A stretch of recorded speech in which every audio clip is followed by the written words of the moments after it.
Kolkata trainee doctor rape murder case ఇంకా కొలిక్కి రాలేదు. అన్ని స్పష్టంగా ఉన్నట్లున్న కేసులో అస్పష్టత మాత్రం అలాగే ఉంది.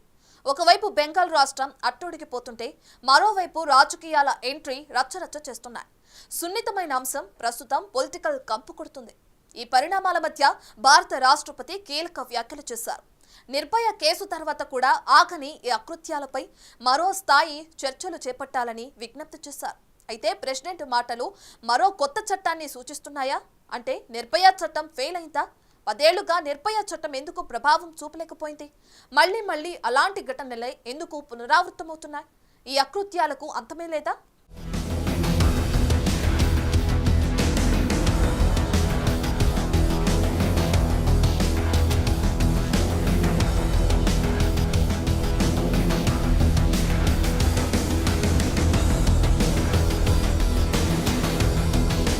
అభయ, నిర్భయ, దిశ ఇలా పేర్లు మార్చుతూ ఎన్ని చట్టాలు వస్తున్నా నేరాల్లో మాత్రం మార్పు రావట్లేదు. ఇదే ఇప్పుడు భారతదేశాన్ని కలవరపెడుతోంది. అత్యాధునిక నాగరికతలో బతుకుతున్నామని గొప్పగా చెప్పుకుంటున్న సమాజంలో స్త్రీలు సురక్షితంగా లేని పరిస్థితి. బుద్ధి లేని కొందరు పురిటిలోనే ఆడపిల్లలను చంపేస్తుంటే భయం లేని మృగాలు వయసుతో సంబంధం లేకుండా స్త్రీలపై అత్యాచారాలకు ఒడిగడుతున్నారు. స్త్రీని గౌరవించే సమాజమని భారతదేశానికి ఉన్న ప్రతిష్టతకు విరుద్ధంగా దేశంలో పరిస్థితులు మారుతున్నాయి. నిర్భయ చట్టం వచ్చి 10 ఏళ్లు దాటుతూ ఉన్నా ప్రతిరోజు ఏదో ఒక చోట ఆడపిల్లలు బలైపోతున్నారు. చట్టమైతే పకడ్బందీగా ఉంది, కానీ దాని అమలు మాత్రం ఆశించిన రీతిలో లేదు. ఇలాంటి ఘటనల్లో సత్వరమే జరగాల్సిన న్యాయం మరింత దూరం జరుగుతోంది. ఎందుకిలా అవుతోంది?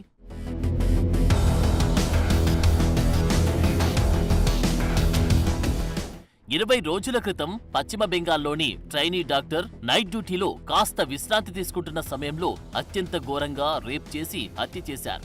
ఇది స్పష్టంగా హత్య అని సంఘటన స్థలంలోనే ఆధారాలన్నీ ఉన్నా ఆస్పత్రి అధికారులు మాత్రం ఆత్మహత్య అని పేర్కొన్నారు. రాష్ట్ర పోలీసులు, కేంద్ర క్రైమ్ బ్రాంచ్లు దర్యాప్తు చేస్తూ ఉన్న కేసు కొలిక్కి రాలేదు. రాష్ట్రమంతా ఆందోళనలతో రగిలిపోతుంటే రాజకీయ నాయకులు మాత్రం శివ రాజకీయాలకు తెరలేపారు. కేసు సంగతి పక్కన పెట్టి ఆరోపణలు ప్రత్యారోపణలతో కాలం వెల్లదిస్తున్నారు. ఏకంగా భారత రాష్ట్రపతి దీనిపై స్పందించే పరిస్థితి తీసుకొచ్చారు. మొట్టమొదటిసారి భారత రాష్ట్రపతి ద్రౌపది ముర్ము ఈ కేసుపై తీవ్ర ఆవేదన వ్యక్తం చేశారు.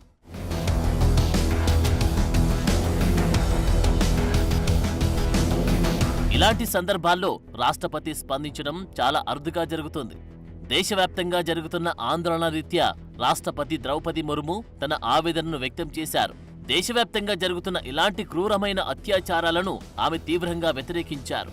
ఈ భయానక ఘటన గురించి తెలుసుకుని చలించిపోయాను అని అన్నారు. ఇలాంటి దారుణాలు ఇకపై జరగడానికి వీల్లేదని స్పష్టం చేశారు. ఆగస్టు 28న పీటీఐకి రాసిన ఒక ప్రత్యేక ఆర్టికల్లో రాష్ట్రపతి తన ఆవేదనను తెలియజేశారు.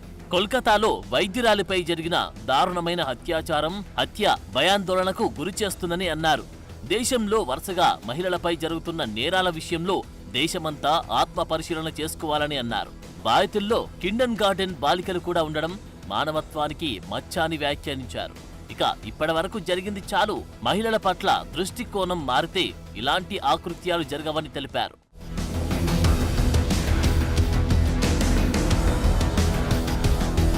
ఒకవైపు కోల్కతా ఘటనపై విద్యార్థులు, వైద్యులు, పౌరులు నిరసన ప్రదర్శనలు చేస్తూ ఉంటే మరోవైపు నేరగాళ్లు చెలరేగిపోవడంపై రాష్ట్రపతి అసహనం వ్యక్తం చేశారు. 12 ఏళ్ల క్రితం ఢిల్లీ నడివీధుల్లో జరిగిన నిర్భయ ఘటన తర్వాత మహిళలపై నేరాలు జరగకుండా వ్యూహాలు రూపొందించుకున్న ప్రణాళికలు అమల్లోకి తీసుకొచ్చిన నేరాలు మాత్రం ఆగడం లేదు.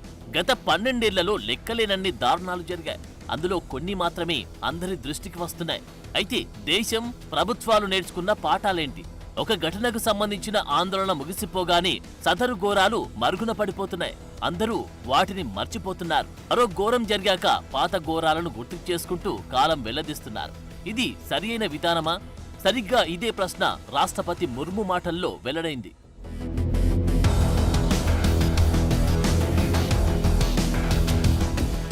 డిసెంబర్ 17, 2012న నిర్భయగా పిలువబడే 23 ఏళ్ల మహిళపై కదులుతున్న బస్సులో సామూహికంగా అత్యంత ఘోరంగా చేసిన హత్యతో భారతదేశం మేల్కొంది.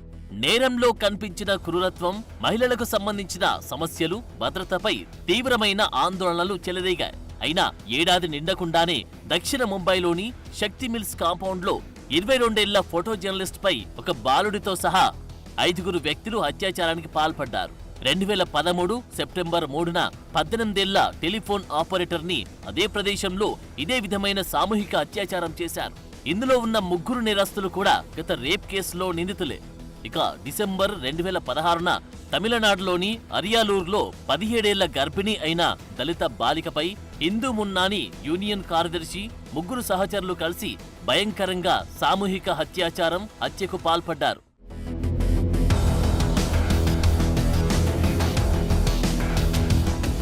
ఇక జూన్ 2017లో ఉత్తరప్రదేశ్లోని ఉన్నావ్లో 17 ఏళ్ల బాలిక అత్యంత దారుణంగా సామూహిక హత్యాచారానికి గురైంది. న్యాయం చెయ్యాలని కోరుతూ ఆమె ఏప్రిల్ 2018లో ముఖ్యమంత్రి యోగి ఆదిత్యనాథ్ నివాసం వెలుపల ఆత్మహత్యకు ప్రయత్నించింది. అలాగే 2019 నవంబర్లో హైదరాబాద్లో 26 ఏళ్ల వెటర్నరీ డాక్టర్పై 4 వ్యక్తులు అత్యాచారం చేసి హత్య చేశారు. తీవ్ర ప్రకంపనలు రేపిన ఈ ఘటన దిశ అనే చట్ట రూపకల్పనకు దారితీసింది. ఇక 2020 సెప్టెంబర్ 14న ఉత్తరప్రదేశ్లోని హాత్రాస్లో 19 ఏళ్ల దళిత మహిళపై 4 అగ్రవర్ణ పురుషులు సామూహిక హత్యాచారానికి పాల్పడ్డారు. 2 వారాల తర్వాత ఆమె మరణించడం వివాదానికి దారితీసింది.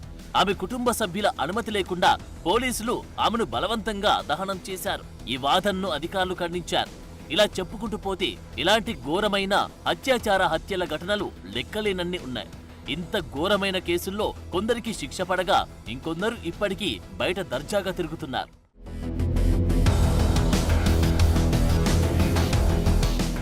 దేశంలో ఇంత జరుగుతున్నప్పటికీ రాజకీయ పార్టీలు మాత్రం వీటిని ఓట్ల కోసం వాడుకుంటున్న పరిస్థితి దేశంలో కనిపిస్తోంది. తాజాగా జరిగిన కోల్కతా సంఘటనే దీనికి ప్రత్యక్ష సాక్ష్యంగా ఉంది. ఒకవైపు దేశమంతా హతురాలికి న్యాయం జరగాలని ప్రయత్నిస్తూ ఉంటే పొలిటికల్ లీడర్లు మాత్రం తమ పబ్బం గడుపుకోవడానికి ఎగపడుతున్నారు. అధికార పార్టీని వేలెత్తి చూపడానికి చేసే ప్రయత్నాల్లో సగం కూడా బాధితులకు న్యాయం జరగాలనే దానిపై పెట్టట్లేదు. పైగా రాజకీయ జెండాలెత్తుకొని నిరసన యాత్రలు చేపడుతున్నారు. ఒక సామాజిక బాధ్యతగా తీసుకోలేని దుస్థితి దేశంలో నెలకొంది. కోల్కతా ఘటనలో ప్రాథమికంగా పశ్చిమ బెంగాల్ రాష్ట్ర పోలీసులే కేసుని టేకప్ చేసినప్పటికీ ఎన్నో అవకతవకలు అనుమానాలకు తావిచ్చాయి.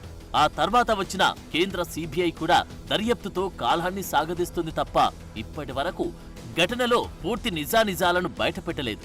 ఒకవైపు రాష్ట్ర ప్రభుత్వం, కేంద్ర ప్రభుత్వం రెండింటికి చెందిన సంస్థలే కేసును విచారిస్తున్నాయి. మరోవైపు రాష్ట్ర ప్రభుత్వం, కేంద్ర ప్రభుత్వాన్ని నడిపే నేతలే ఒకరిపై ఒకరు నిందారోపణలు చేసుకుంటున్నారు.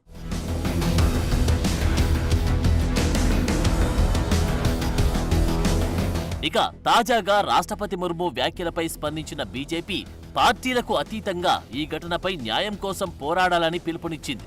మరోవైపు పశ్చిమ బెంగాల్కు ముఖ్యమంత్రిగా ఉన్న మమతా బెనర్జీ, టీఎంసీ నేతలు బీజేపీ కుట్ర చేస్తున్నట్టు ఆరోపణలు చేస్తున్నారు.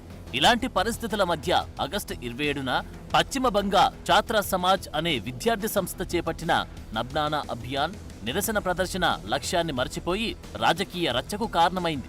ఇంత ఘోరమైన అంశాన్ని బీజేపీ, టీఎంసీలు కలిసి రాజకీయం చేసేశారు. ఇలాంటి వాతావరణంలో నిర్భయ చట్టాలు ఎన్ని వస్తే మాత్రం ఉపయోగం ఏముంటుంది? ప్రభుత్వాలు నడుపుతున్న నేతలు సరియైన చర్యలు చేపట్టకుండా సంతాపాలు తెలిపితే లాభమేంటి?